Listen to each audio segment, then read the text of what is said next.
প্রিয় ছাত্রছাত্রীবৃন্দ, আজকে আবারও আমার ইউটিউব চ্যানেলে তোমাদের সকলকে স্বাগত জানাচ্ছি। আমরা আগের পর্বে প্রতিসরণ এবং প্রতিসরণের সূত্র সম্পর্কে আমরা জেনেছিলাম, অর্থাৎ প্রতিসরণের সূত্রের শেষে স্নেলের সূত্র সম্পর্কে জেনেছিলাম। এবার স্নেলের সূত্র ব্যবহার করে প্রতিসরণের আরও যেসব বিভিন্ন জিনিসগুলো জানা যায় সেইগুলো আমরা দেখব। এবারে আমরা স্নেলের সূত্র পড়তে গিয়ে একটা নতুন ওয়ার্ড শিখে ফেললাম, সেটা হচ্ছে প্রতিসরাঙ্ক, রিফ্র্যাক্টিভ ইন্ডেক্স। তাহলে এই রিফ্র্যাক্টিভ ইন্ডেক্সটা কি সেটা আমরা জানব। তাহলে দেখো, একটা ছবি এঁকেছি, একটা আলোক রশ্মি এ মাধ্যম থেকে বি মাধ্যমে যাচ্ছে। এটা হচ্ছে লঘু মাধ্যম, বিটা হচ্ছে ঘন মাধ্যম। তাহলে এখানে লঘু মাধ্যমে আপতন কোণ আই, ঘন মাধ্যমে প্রতিসরণ কোণ আর। তাহলে স্নেলের সূত্র থেকে আমরা কি লিখতে পারবো, যে এই যে তাহলে কোন একটা আলোক রশ্মি যখন একটা মাধ্যম থেকে আরেকটা মাধ্যমে যায়, তাহলে প্রথম মাধ্যমে আপতন কোণের সাইন আর দ্বিতীয় মাধ্যমে প্রতিসরণ কোণের সাইনের অনুপাতকে বলা হয় প্রথম মাধ্যমের সাপেক্ষে দ্বিতীয় মাধ্যমের, মানে এ মাধ্যমের সাপেক্ষে বি মাধ্যমের আপেক্ষিক প্রতিসরাঙ্ক, রিলেটিভ রিফ্র্যাক্টিভ ইন্ডেক্স। রিলেটিভ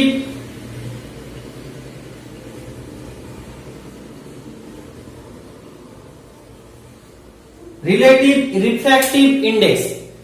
তাহলে আরেকবার, যে কোন একটি মাধ্যম থেকে দ্বিতীয় মাধ্যমে আলো যাওয়ার সময় প্রথম মাধ্যমে আপতন কোণের সাইন এবং দ্বিতীয় মাধ্যমে প্রতিসরণ কোণের সাইনের অনুপাতকে প্রথম মাধ্যমের সাপেক্ষে দ্বিতীয় মাধ্যমের, প্রথম মাধ্যমের সাপেক্ষে দ্বিতীয় মাধ্যমের আপেক্ষিক প্রতিসরাঙ্ক বলা হয় রিলেটিভ রিফ্র্যাক্টিভ ইন্ডেক্স। এবার তাহলে এখানে আপেক্ষিক বলছি আমরা, রিলেটিভ। তাহলে অ্যাবসলিউট কাকে বলে, পরম কাকে বলে? যদি দেখা যায় যে এই প্রথম মাধ্যমটা শূন্য স্থান হয়, ভ্যাকুয়াম, তাহলে সেক্ষেত্রে আপতন কোণের সাইন আর প্রতিসরণ কোণের সাইন এই অনুপাতটাকে আমরা দ্বিতীয় মাধ্যমে, অর্থাৎ এটা আমার প্রথম মাধ্যম,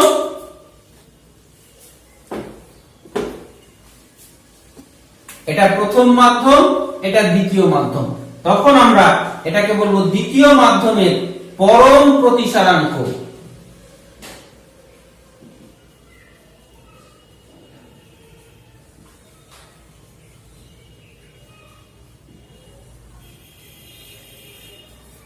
অ্যাবসলিউট রিফ্র্যাক্টিভ ইন্ডেক্স বা অনলি রিফ্র্যাক্টিভ ইন্ডেক্স বলা হয়। তাহলে কাকে বলা হচ্ছে? যখন আলোক রশ্মি শূন্য মাধ্যম থেকে দ্বিতীয় কোনো মাধ্যমে প্রবেশ করে, ভ্যাকুয়াম, তাহলে শূন্য মাধ্যমে আপতন কোণের সাইন আর ওই দ্বিতীয় মাধ্যমে প্রতিসরণ কোণের সাইনের অনুপাতকে বলা হয় দ্বিতীয় মাধ্যমে পরম প্রতিসরাঙ্ক, অ্যাবসলিউট রিফ্র্যাক্টিভ ইন্ডেক্স। তাহলে এই পরম প্রতিসরাঙ্ককে কিন্তু আরেকটা অন্যভাবে কি করা হয়, আরেকটা অন্যভাবে নির্ণয় করা হয় সেটা। তাহলে আমরা পরম প্রতিসরাঙ্ক বের করার সময় বলেছি আলোক রশ্মিটা শূন্য মাধ্যম থেকে যে কোনো মাধ্যমে যাবে, যে কোনো স্বচ্ছ মাধ্যমে। তাহলে এটা অর্থাৎ একটা শূন্য মাধ্যম থেকে আলো কোন মাধ্যমে যাচ্ছে, স্বচ্ছ মাধ্যমে, যে মাধ্যমটা প্রতিসরাঙ্ক হচ্ছে মিউ আর ওই মাধ্যমে আলোর বেগ হচ্ছে ভি। আমরা জানি শূন্য মাধ্যমে আলোর বেগকে আমরা সি অক্ষর দ্বারা প্রকাশ করি। এই সি এর মানটা আমরা জানি 3 × 10⁸ মিটার পার সেকেন্ড, যে মানটা একটা খুবই বড় মান, হিউজ মান। এই মানটা কিন্তু যে কোনো জানা বেগের থেকে সবথেকে ম্যাক্সিমাম, অর্থাৎ এক্সট্রিমাম, অ্যাকচুয়ালি এর থেকে জানা বেগ এখনো কিন্তু বড় বেগের মান তার আবিষ্কার হয়নি। তাহলে এই বেগটা সব থেকে বেশি, তাহলে এখান থেকে মাধ্যমে প্রবেশ করবে, আলোর বেগটা কমে যাবে। তাহলে এই দুটো বেগের মধ্যে সম্পর্ক আমরা প্রতিসরাঙ্ক থেকে পাই, পরম প্রতিসরাঙ্ক, অর্থাৎ মিউ ইকুয়ালস টু হয়ে যায় শূন্য মাধ্যমে আলোর বেগ বাই ওই মাধ্যমে আলোর বেগ। তাহলে এটাকেও বলা হয় পরম প্রতিসরাঙ্ক। কাকে বলছে? শূন্য মাধ্যমে আলোর বেগ আর ওই মাধ্যমে আলোর বেগের যে অনুপাত, তাকে বলা হচ্ছে ওই মাধ্যমটার পরম প্রতিসরাঙ্ক। তাহলে এখানে এই পরম প্রতিসরাঙ্ক বা প্রতিসরাঙ্ক যাই বলি না কেন আমরা, এটা দুটো বেগের অনুপাত, তাই এক্ষেত্রে আমরা এই প্রতিসারাঙ্কের কোনো একক থাকবে না, প্রতিসারাঙ্ক একটা একক বিহীন রাশি। তাহলে আরেকটা জিনিস দেখতে পাচ্ছি যে আমরা জানি যে শূন্য মাধ্যমে আলোর বেগ, এক্ষুনি বললাম যে কোনো মাধ্যমে আলোর বেগের থেকে বেশি হবে। তাহলে বেশি যদি হয় তাহলে সেক্ষেত্রে কি হবে, এই বেশি হওয়ার জন্য দেখা যাবে যে মিউ এর মানটা, উপরে বড় জিনিসকে ছোট দিয়ে ভাগ করলে আমরা কি জানি উপরে বড়ই থাকবে, তাহলে মিউ এর মানটা অলওয়েজ গ্রেটার দ্যান 1 হবে। অর্থাৎ কোন মাধ্যমে পরম প্রতিসারাঙ্কের মান কখনো কি হবে না, একের থেকে ছোট হবে না, সবসময় একের থেকে বড় হবে। তাই দেখা যায় যে আমরা এক্ষেত্রে শূন্য মাধ্যমের সাপেক্ষে আমরা বলেছি, শূন্য মাধ্যমের অ্যাকচুয়ালি শূন্য মাধ্যমে যদি এই ফর্মুলা অনুযায়ী বের করি তাহলে mu equals to mu vacuum কত হয়ে যাবে, সি বাই তখন সি, তখন সেই মাধ্যমে আমরা তাহলে ইকুয়ালস টু 1। অর্থাৎ শূন্য মাধ্যমের পরম প্রতিসারাঙ্কের মান হচ্ছে 1 1। এবার আমরা তো কোন জিনিস কারো পরম প্রতিসারাঙ্ক বের করব, হয়তো কাঁচের বের করব, কাঁচটাকে দৌড়াতে দৌড়াতে নিয়ে শূন্য মাধ্যমে চলে যাব, স্পেসে চেপে একদম শূন্য মাধ্যমে চলে যাব, তা তো হতে পারে না। তাহলে আমরা শূন্য মাধ্যমের সাপেক্ষে কোনো কিছু করি না, যা কিছু করি বায়ুর সাপেক্ষে করি।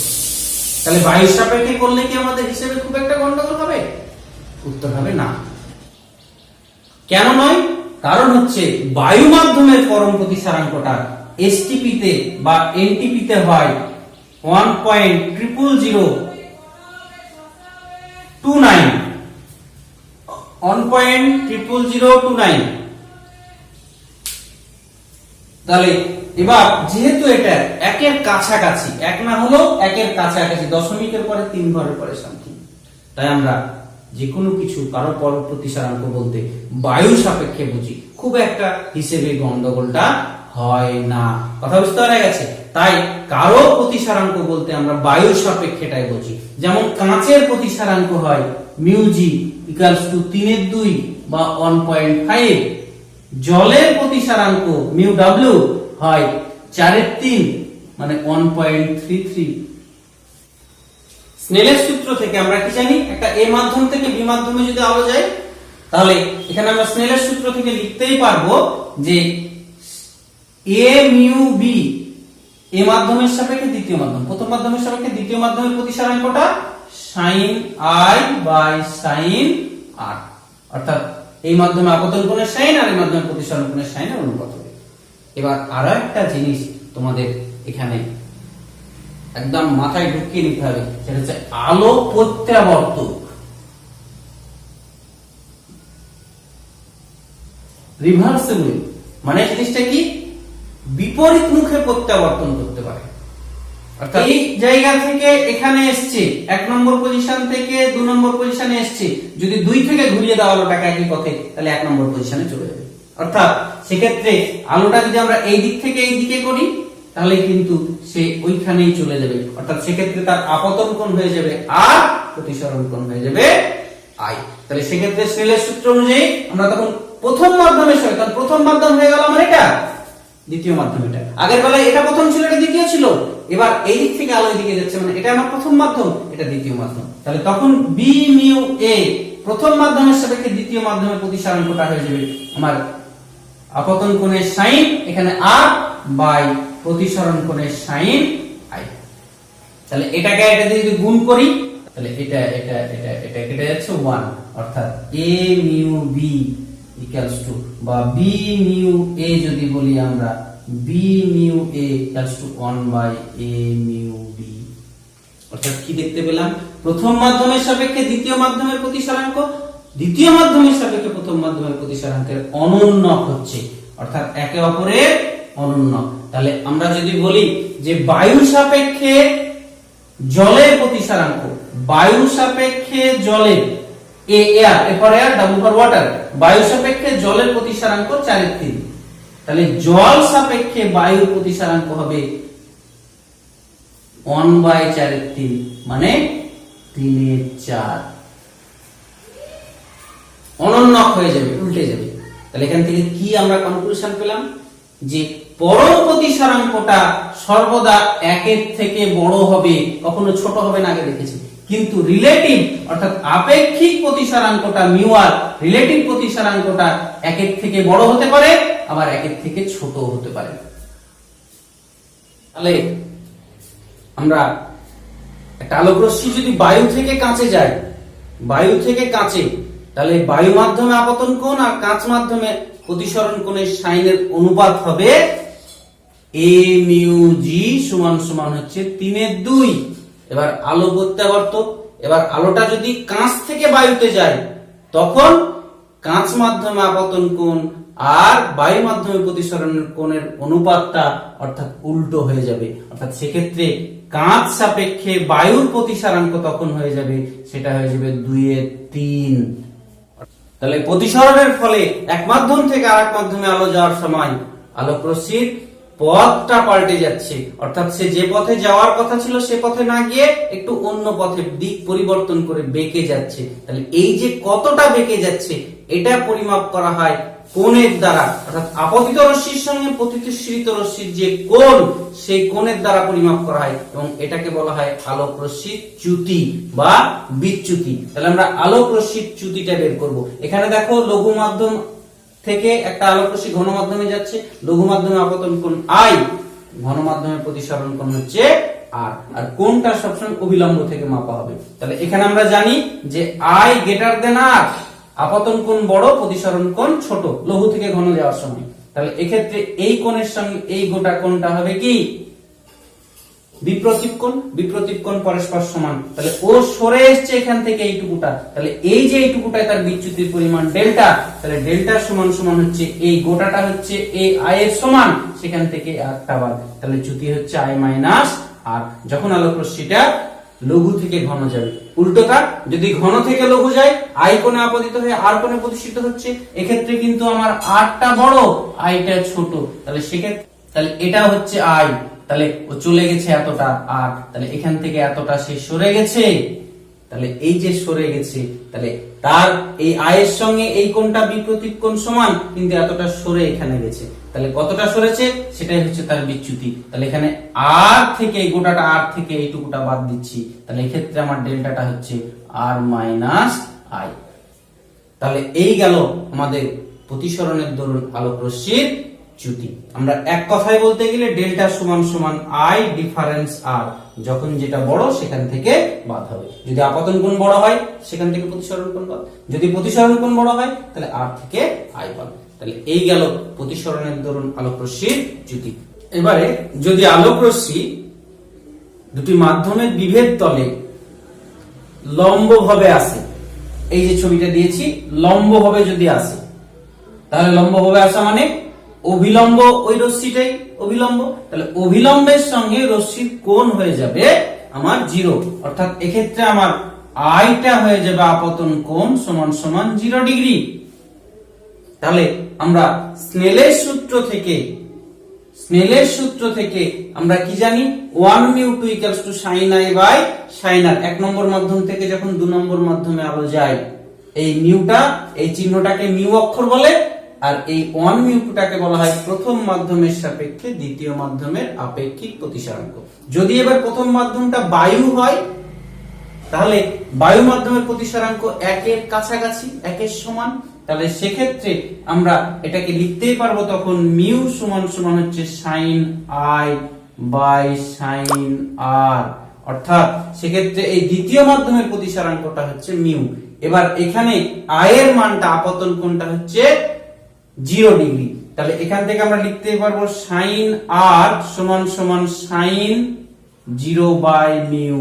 তাহলে sin 0 এর মান আমরা কত জানি 0 বাই মিউ, তাহলে কিছুকে যদি 0 কে কিছু দিয়ে ভাগ করি তাহলে সেটা হয়ে যাচ্ছে 0, তাহলে sin r সমান সমান হয়ে যাচ্ছে 0 মানে sin কত ডিগ্রির মান 0 ডিগ্রির মান, তাহলে r সমান সমান হয়ে গেল 0, অর্থাৎ প্রতিসরণ কোণ হবে 0 ডিগ্রি যখন আপতন কোণ 0, তার মানে রশ্মিটা যেভাবে এসেছিল সেভাবে সোজাসুজি বেরিয়ে যাবে, তাহলে এটা সোজা দ্বিতীয় মাধ্যমে প্রবেশ করছে। এই যে ঘটনাটা এটা লম্ব আপতন বলা হয়, অর্থাৎ লম্বভাবে যদি আসে তাহলে সেক্ষেত্রে আপতন কোণ 0, প্রতিসরণ কোণ 0। সুতরাং আলোক রশ্মিটার কোন রকম বাঁক, কোন রকম বেঁকে দ্বিতীয় মাধ্যমে প্রবেশ করছে না। তাহলে প্রতিসরণের যে সংজ্ঞা জেনেছিলাম বেঁকে প্রবেশ করে দ্বিতীয় মাধ্যমে, তাহলে এক্ষেত্রে প্রবেশ করছে না। তাহলে এক্ষেত্রে আলোক রশ্মির কোনো প্রতিসরণ হয় না। তাহলে প্রশ্ন বলতে পারে যে কখন একটা মাধ্যম থেকে আর একটা মাধ্যমে আলো প্রবেশ করলে আলোক রশ্মির কোনো প্রতিসরণ হয় না, তখন উত্তর হবে লম্বভাবে যদি প্রবেশ করে তাহলে আলোক রশ্মির কোনো প্রতিসরণ হবে না। কিন্তু যদি কোণ করে তির্যক ভাবে প্রবেশ করে তখন অবশ্যই আলোক রশ্মির প্রতিসরণ হবে। এবারে আমরা স্নেলের সূত্রের সাধারণ রূপটা কেমন হবে সেটা আমরা দেখে নেব। সেটা দেখতে গেলে আমরা জানি স্নেলের সূত্র থেকে 1μ2 অর্থাৎ একটা মাধ্যম থেকে আরেকটা মাধ্যমে আলো যখন যায়, যদি আপতন কোণ I, প্রতিসরণ কোণ R হয়, এই মাধ্যমের প্রতিসরাঙ্ক μ2, এই মাধ্যমের প্রতিসরাঙ্ক হচ্ছে এই মাধ্যমের প্রতিসরাঙ্ক μ1, এই মাধ্যমের প্রতিসরাঙ্ক হচ্ছে μ2, তাহলে সেক্ষেত্রে আমরা লিখতেই পারি, আমরা জানি 1μ2 sin I sin R। আবার আমরা জানি যে এই 1μ2 মানে প্রথম মাধ্যমের সাপেক্ষে দ্বিতীয় মাধ্যমে, প্রথম মাধ্যমের সাপেক্ষে, তাহলে যার সাপেক্ষে সেটা দিয়ে আমরা ভাগ করি, তাহলে দ্বিতীয় মাধ্যমের প্রতিসরাঙ্ককে প্রথম মাধ্যমের সাপেক্ষে আমরা ভাগ করব। তাহলে ভাগ করলে তাহলে সেক্ষেত্রে আমরা এটা লিখতেই পারি 1μ2 μ1 μ1 দিয়ে ভাগ। তাহলে এখানে যদি লিখে দিই μ2 μ1, এই মানটা লিখে দিলাম এখানে, তাহলে সমান সমান sin I sin R। তাহলে কোনাকুনি যদি গুণ করি এটা হয়ে যাবে μ1 sin I সমান সমান μ2 sin R। তাহলে এটাই হচ্ছে স্নেলের সূত্রের সাধারণ রূপ।